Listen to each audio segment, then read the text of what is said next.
Quoi? Quel groupe, moi? T'es voix 2. Et du coup, tu vas là-bas. Alors pourquoi chanter? Bah parce que tu chantes pas là. Ah mais tu peux pas. Mais pourquoi je suis là dans cette classe?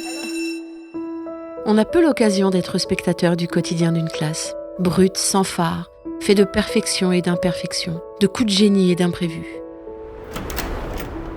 Bienvenue dans Être prof, le podcast. Une série audio dans laquelle enseignantes et enseignants vous partagent leurs pratiques du quotidien, de la maternelle au lycée. Dans cet épisode, on fait la connaissance de Floriane Guillet-Cazalet-Lavigne. Floriane est professeure de musique au collège Jean Monnet de Saint-Cyr-sur-Gironde, en Nouvelle-Aquitaine. Alors, je suis professeure donc d'éducation musicale et chant choral. Et à côté de ça, je suis chef de chœur et je fais du chant, je chante. Et voilà, ça me résume bien, je crois. Je fais beaucoup ça. Nous, on a terminé la dernière fois notre chant. On a terminé notre chant la dernière fois et on va le réviser en entier. Bonjour Floriane. Bonjour Nathalie. C'est un vrai plaisir de venir en collège, dans une salle de musique, pour écouter des enfants chanter. Ah oui, je suis d'accord. C'est vraiment mon corps de métier. C'est d'ailleurs le nom de l'enseignement, c'est éducation musicale et chant choral. Donc on doit faire une part belle au chant choral et je pense que c'est une discipline très importante qui fait appel à beaucoup de choses dans le corps, dans la respiration, dans la façon de se poser, de se tenir, de s'exprimer, de projeter la voix. Et puis par rapport à la confiance en soi, parce que la voix, c'est quelque chose de très difficile quand on est face aux autres. Et au moment de l'adolescence, on essaye de se conformer au groupe et se montrer dans son individualité, c'est pas du tout évident. Donc, Oui, ça dit quelque chose de nous. Ouais, exactement. Dis-nous qui tu es. Alors, je suis professeure donc d'éducation musicale et chant choral. Et à côté de ça, je suis chef de chœur et je fais du chant, je chante. Et voilà, ça me résume bien, je crois. Je fais beaucoup ça. On va faire un petit mouvement de la tête, on va faire des oui. Des petits oui comme ça. Et on va faire des petits non. Non, tout lent, Kenzo. Des petits non lents. On n'a pas les mains dans les poches. Ok. Et puis on va lever un bras et s'étirer toute la colonne vertébrale. On tire vers le haut. On tire. On touche les étoiles. Exactement. Et on relâche. En parlant de quelque chose de nous, est-ce qu'il y aurait une musique qui représenterait au mieux qui tu es ? Une musique qui représenterait qui je suis. Oh là là, ça serait très compliqué cette musique-là. Ah ben voilà.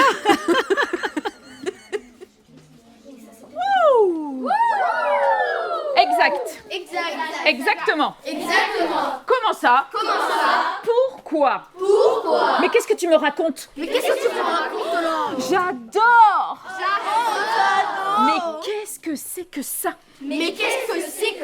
Espèce de polisson. On assiste avec toi aujourd'hui à une séance de chant choral. Je veux bien que tu nous présentes cette séance. Alors oui, je commence, c'est assez structuré en fait, c'est vraiment une séance de chant choral. Alors c'est pas l'atelier choral, c'est vraiment, c'est un cours, c'était une classe de 6e. Donc je commence la séance par un petit temps de prise de contact avec son corps à travers la respiration. Donc c'est un peu similaire à la sophrologie où je vais passer en revue certaines parties du corps que... Ils vont poser leur attention dessus pour pouvoir détendre et donc sentir et connecter. Position 2. Et on sort les mains des poches, on a les 2 pieds par terre. Et on va se poser une petite minute où on va respirer tranquillement. On respire tranquillement et on relâche. On relâche le dos, on relâche le ventre, on relâche les épaules. On essaye de prendre conscience de ces muscles du visage. Les paupières relâchées, les joues, les lèvres, le front. Et on va prendre une grande inspiration et s'étirer. Et on relâche tout doucement. Et on va aller s'enrouler et aller toucher les pieds. Pour éveiller son corps, en fait, mon but essentiel, c'est de prendre l'espace et comment dire, quand ils arrivent, en fait, ils sont toujours dans le regard des autres et très timides par rapport aux autres. Donc même les 6e, même s'ils sont plus à l'aise que les plus grands. Mais donc mon but, ça va être de petit à petit les amener par des petits exercices et par le jeu, à les amener à être à l'aise dans la salle. Alors des fois je pousse les chaises et on se balade carrément dans la salle pour vraiment prendre l'espace et être bien dans l'espace. J'ai toute une panoplie de petits jeux comme ça qui me servent à rentrer en contact avec l'autre par le regard, par une poignée de main, par des questions aussi, où il faut qu'ils fassent un geste s'ils reconnaissent la question, enfin, etc.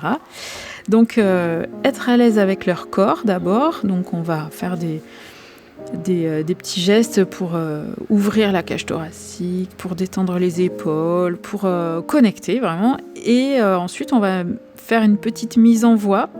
Alors aujourd'hui, je leur ai proposé de faire un cercle de son qui demande pas mal de compétences en fait, qui demande à écouter, à reproduire, et à reproduire notamment quand il y a un autre son, un autre élément autour, donc une polyphonie en fait, qui leur demande de la concentration, certains ne l'étaient pas. Alors, je vais donner un son à Elena, à son oreille. Au début, c'est très facile parce qu'il n'y a qu'un son qui circule.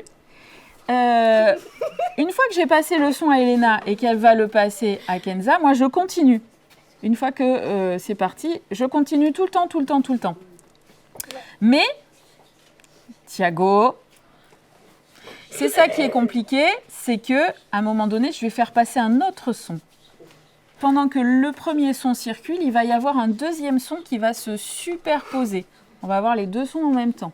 Vous êtes concentrés ? Oui. Donc vous attendez que le son vous arrive. Quand vous avez le son qui vous arrive, vous l'écoutez bien, vous le faites avec celui qui vous le donne et vous le transmettez au suivant. Et quand on reproduit comme ça, c'est le principe du téléphone arabe, quand on reproduit comme ça, est-ce qu'on a bien écouté ? Est-ce qu'on a bien transmis ? Je suis dans un tempo quand je fais ça, donc est-ce qu'ils restent dans le même tempo que moi ? Est-ce qu'ils ont les mêmes notes que moi ? Est-ce qu'ils gardent les mêmes hauteurs de son ? Donc ça leur demande différentes compétences, mais ça, ils s'en rendent pas compte. C'est parfait, c'est le but, c'est un jeu. C'est le jeu. Et on a fait un petit exercice ensuite pour la prise de conscience du diaphragme, en fait. Ça, c'est pareil, je leur en parle pas, là. Des fois, je leur en parle, du diaphragme. Là, on n'en a pas parlé. Mais c'est un exercice où c'est une vocalise, toute bête. Mais au lieu de la chanter sans bouger, je leur demande de bouger. Chacun devant sa chaise. Vous vous rappelez le petit exercice où on pousse vers le bas, on pousse vers l'avant, on pousse sur les côtés et on se met sur sa chaise les pieds en l'air. Est-ce que vous êtes prêts pour ça ?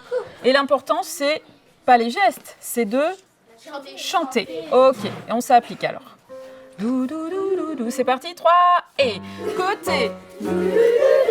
Assis. En bas. Devant. Ah, vous êtes en retard là. Donc ça permet de ne pas se focaliser sur la voix, parce que souvent quand ils se focalisent sur la voix, c'est pas très juste ou c'est pas tout à fait. Ils vont mettre une tension qu'il faudrait pas. Donc ça permet d'enlever les tensions.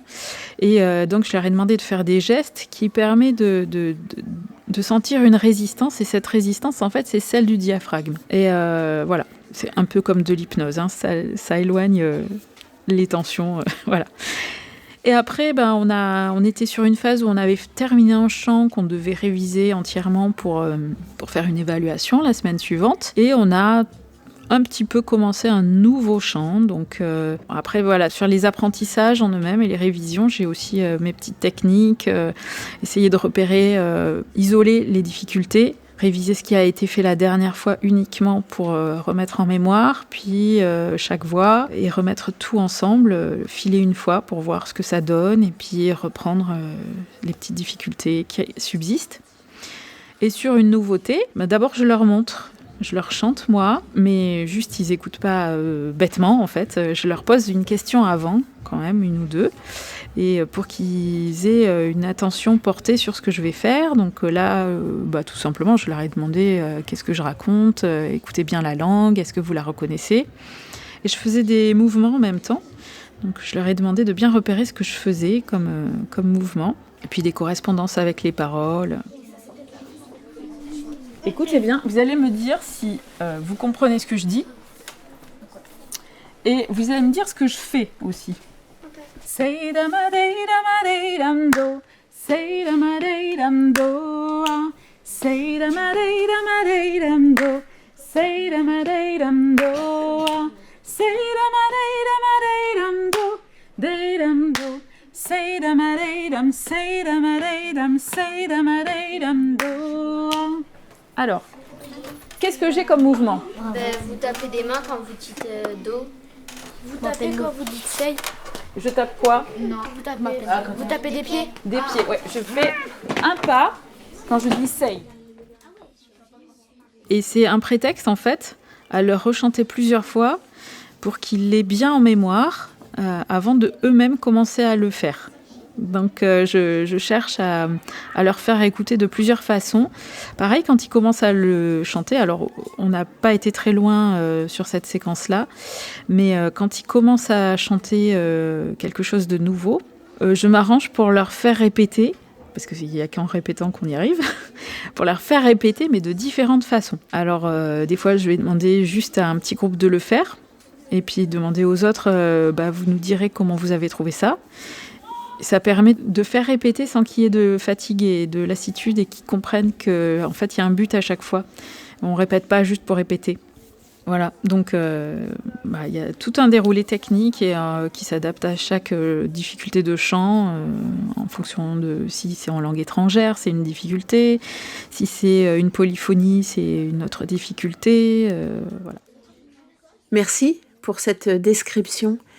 Être professeur de musique en 2024, est-ce que c'est simple ? Et ma question, ça se place autour de la place que la musique peut avoir au sein des autres savoirs qui sont enseignés au collège. Je dirais que ça dépend de plusieurs choses. Je dirais que ça dépend de l'intégration des différentes disciplines dans l'établissement. C'est-à-dire que si, pour la vision habituelle des élèves, c'est que les disciplines sont cloisonnées. Ils ont un prof de français, ils ont un prof de maths, ils ont un prof de musique, ils ont un prof de techno, ils ont un prof d'art plastique, etc. Et pour eux, chaque professeur est incapable de faire ce que fait l'autre. Ce qui n'est pas tout à fait faux, mais en fait, ils ne voient pas de lien de l'un à l'autre. Et en musique, par exemple, quand on va faire de la création de chansons, on va composer et on va respecter les règles littéraires d'écriture, par exemple d'une poésie. Donc il se pose la question, mais enfin on n'est pas en français. Si par exemple on aborde la musique du Moyen-Âge, on est bien obligé de remettre dans un contexte pour qu'ils tissent eux-mêmes des liens entre ce qu'ils ont étudié en histoire et parce qu'ils ne savent pas qu'en fait on peut aussi étudier l'histoire de la musique.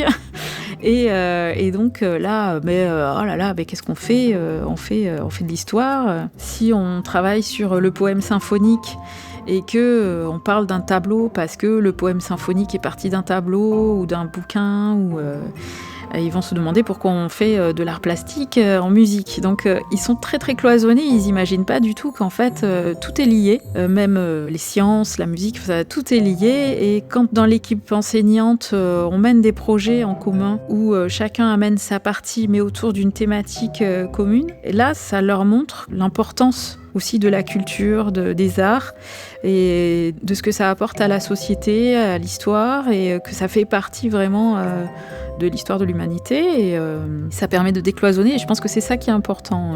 Mais ça peut pas se faire uniquement dans un cours. Je pense qu'il faut qu'il y ait une ouverture de toute la communauté éducative. Éducation musicale et chant choral pour tisser du lien, du coup. C'est comme ça que je l'entends. Ouais. On va réviser notre fin de bidonville. Asseyez-vous. On le fait pas chanter, on le fait en parler rythmé. Je vous le fais une fois, vous vous rappelez des paroles. Bientôt, on pourra se parler camarades. Bientôt, je le fais une fois. Bientôt, on pourra s'embrasser camarades. On peut le faire tous ensemble ça 3 et bientôt, on pourra se parler camarades. Et bientôt, on pourra s'embrasser camarades. En parlant du chant choral, comment tes élèves vivent cette activité ? Ils y découvrent quoi ? Ils lâchent quoi ? Ils résistent aussi ? Voilà, on voit que le chant fait intervenir tout le corps, il donne quelque chose à voir de nous. Donc comment vivent tes élèves le chant choral ? Ah mais je crois que ça, ils le vivent bien parce que c'est autant quand ils sont assis sur une chaise à écouter une musique, même s'ils ont quelque chose à faire, à écouter à une question, une fiche à répondre, ils sont assez passifs malgré tout. Alors que, même si c'est une écoute active, mais sur le chant, même s'ils vont beaucoup râler parce qu'il faut être debout, parce qu'il faut se tenir comme ci, comme ça, ou parce qu'il faut bouger, ou parce que voilà, et ben finalement, ils aiment ça. Parce que si je mène une activité d'écriture, par exemple, qui me prend plusieurs semaines et durant lesquelles je ne vais pas pouvoir mener un chant, ils sont frustrés et la plupart me demandent « Mais madame, quand c'est qu'on va chanter ?» Donc c'est quelque chose qu'ils aiment en fait. C'est très rare les élèves qui... Ça arrive, mais c'est très rare les élèves qui n'aiment pas chanter. Ok. Malgré tout, est-ce qu'il y a des précautions à avoir envers ces jeunes adolescents sur le travail du chant choral ? Alors, ils sont, pour la plupart, en train de muer. Alors, c'est une adaptation au jour le jour, presque, pour certains. Alors, évidemment, les filles, pas trop, puisque la mue est beaucoup plus lente et moins spectaculaire. Mais pour les garçons, c'est parfois compliqué, parce qu'au moment où ils vont avoir la voix qui décroche, quelque part, ils ne maîtrisent pas, donc ils n'aiment pas montrer ça.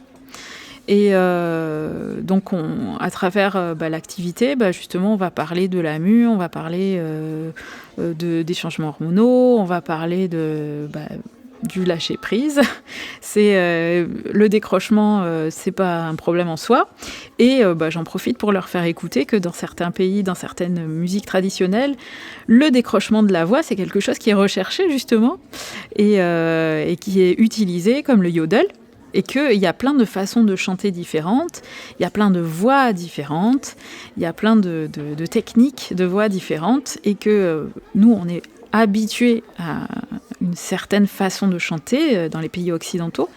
Mais si je leur fais écouter des choses, des voix, par exemple, du frot inuit, ou des voix de certains peuples africains, leur premier réflexe, ça va être de rire, parce qu'ils ne connaissent pas, et que c'est bizarre, et que des fois, ça fait le frot inuit, c'est fait... c'est une sorte de hoquet, comme ça, de hocher. Et puis, ça leur évoque effectivement une certaine sexualité, mais ça n'a rien à voir, en fait. Et il faut qu'ils passent au-delà de ça, et ça leur même s'ils continuent à rigoler, que voilà, ça leur permet de découvrir que la voix, en fait, il n'y a pas une voix, il n'y a pas un modèle de voix, et que même quand je leur fais écouter des musiques de variété, des choses qu'ils écoutent eux-mêmes, personne n'a la même voix, personne ne l'utilise de la même façon. Et le but, ça va être de dédramatiser le moment où, en fait, ils découvrent une nouvelle voix et ils n'ont plus les mêmes repères, mais ça va revenir et ils ne savent pas comment, mais ça va revenir. On va réviser chaque voix maintenant. Bidonville. Et Et je voudrais avoir que la fin. Alors, je vais le caser.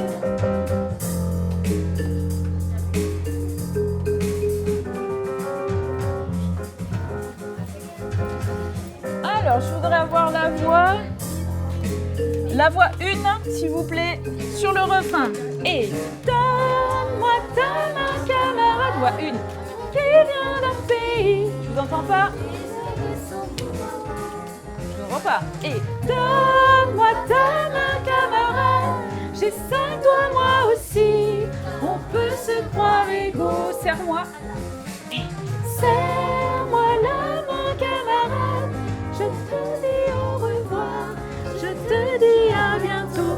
Bientôt, bientôt. On pourra se parler, camarade. Bientôt, bientôt. On pourra s'embrasser, camarades. On monte. Bientôt, bientôt. Les oiseaux, les jardins, les cascades. Bientôt, bientôt. Le soleil dansera, camarades. Bientôt, bientôt. Je t'attends, camarade. C'est quoi ton plus grand kiff quand tu les fais chanter ? Alors là, je sais. Sans hésiter. Ça fait cruel comme ça, mais c'est les évaluations. Ah oui, faut que tu nous expliques. Ah oui, mais ça demande une petite explication. En fait, pour les évaluations, je ne les fais pas chanter tout seul devant tout le monde. Je les fais chanter en classe entière, comme d'habitude, pour pas les déstabiliser, parce qu'on chante en classe entière, c'est du chant choral, donc c'est classe entière. Malgré tout, j'aime les écouter chanter et je veux pouvoir leur donner une note individuelle. Alors, ce que je fais, c'est que je fais circuler un micro et celui qui est interrogé, il chante dans le micro, il n'y a que moi qui l'entends dans mon casque. Donc, ils ont la musique qui passe dans les haut-parleurs, mais moi, le micro, il est coupé dans les haut-parleurs, il ne passe que dans mon casque. Et j'entends très, très bien chaque voix dans mon casque. Et alors des fois, je leur dis, quand j'ai assez entendu, je dis au suivant, mais si j'ai pas assez entendu, vous gardez le micro. Donc, je leur fais des petits signes. Mais tout le monde chante avec celui qui est interrogé. Donc, ils chantent en groupe, en fait. Ils n'ont pas... Et là, vraiment, des fois, il y a des voix, mais ça m'arrive, c'est souvent, puis il y a souvent des enfants qui ont des voix magnifiques, et ça m'est arrivé plusieurs fois d'en pleurer, et ils se demandent pourquoi je pleure, mais je leur dis, mais parce que je suis émue, j'entends des très belles choses, et c'est vraiment, c'est mon moment préféré, vraiment... Quand j'entends des voix mignonnes, des fois où... souvent c'est ça, c'est des voix mignonnes comme tout, quoi. J'adore. Très bien. On fait les 2 voix ensemble. Regarde là ma ville, elle s'appelle Billon. Billon, Billon, Billon, Billon. Vivre là-dedans c'est coton. Les filles qui ont la peau douce, lavant de peau rangée. Dans les chambres l'herbe pousse, pour y dormir faut se pousser. Les gosses se jouent, mais le ballon c'est une boîte de sardines bidon. Dans ta classe, est-ce qu'il y a quelque chose dont tu es particulièrement fière ? Alors ta classe au sens général, ta classe, ton lieu, ta manière de faire classe. C'est quand il y a... quand ça se passe bien, en fait. Quand on fait des projets, quand, par exemple avec la chorale, quand parfois les élèves voient pas où on veut en venir, qu'ils y mettent parfois de la mauvaise volonté, et qu'au final, il y a quelque chose qui se passe, une étincelle, quelque chose, et que là, tout d'un coup, il y a un déclic, et qu'ils prennent du plaisir, et qu'ils sont reconnaissants. Alors, pas forcément envers moi, mais qui sont reconnaissants d'avoir fait ce projet, d'avoir pu connaître ça, qu'on les sentait pas épanouis. Ouais, c'est une fierté. Ouais, vraiment. Si tu devais produire une campagne de pub pour promouvoir le chant au collège, ça serait quoi ? Eh ben, le chant choral, c'est pas remboursé par la sécurité sociale, mais ça devrait. Parce que ça fait du bien. Excellent, très bien. Et à l'inverse, imaginons un anti-chant choral. Qu'est-ce qu'il faudrait faire pour être sûr de se planter sur une séance de chant choral? Il faut faire quoi pour se planter complètement? Pour se planter, c'est très facile. Pour se planter, il faut dire aux élèves ce que vous faites là, c'est nul. Non, il faut les braquer. C'est très facile de les braquer. Non, c'est un peu mener une séance de chant choral. En fait, c'est prendre les individualités pour en faire un instrument. Et un instrument unique. Un instrument, toutes les voix deviennent une seule voix. Et la voix, c'est l'âme, c'est soi, c'est sa personne. Et donc, on peut pas... alors, on peut être exigeant, hein, ça, c'est pas un problème. Hein, moi, je suis exigeante, je leur demande souvent de refaire des choses, mais il faut être imagé. Il faut pas leur dire non, ça, c'est pas ça, non, ça, c'est pas bon. Il faut leur faire refaire en leur demandant autre chose. Détourner. Ouais, voilà, c'est ça. Et surtout, il faut leur dire quand c'est bien et quand c'est super. Et moi, comme ils savent que je suis émue par la voix, très souvent, je leur dis là, c'est très très beau. Qu'est-ce que tu aurais eu envie d'entendre, toi, quand tu t'es lancée sur le chant choral et en tout cas sur la transmission avec des élèves? Alors, j'aurais voulu qu'on me dise que le chant, c'est ce qu'il y avait de plus simple et de plus naturel. Et que c'est ce qui est le plus épanouissant. Et que il ne faut pas chercher à faire compliqué. Il faut chercher la simplicité. Que chanter faux, ça n'existe pas. Que on est tous amenés à chanter faux à un moment donné. Et que c'est pas définitif. Et que ça dépend des conditions, ça dépend de la fatigue, ça dépend de son état du moment, psychologique, moral, voilà. Mais que quand on chante, ça fait du bien, et puis ça amène les autres à se faire du bien aussi. Et que se faire du bien, c'est pas chanter que des trucs joyeux et dynamiques, c'est aussi apprécier les choses mélancoliques, tristes, lentes. Ça peut être très beau et très émouvant aussi de faire chanter des choses plus tristes. Voilà. Oui, qui viennent faire écho à notre émotivité. Ouais, exactement. Tout est bon. Tout est bon. Tout est bon dans le chant choral. Oui, tout est bon. Merci beaucoup, Floriane, en tout cas. Avec plaisir, merci à toi. Je fais avec le pied, le clap et le snap. 3 et... Say dama day dam do. Très bien, encore une fois ça. Encore. Et...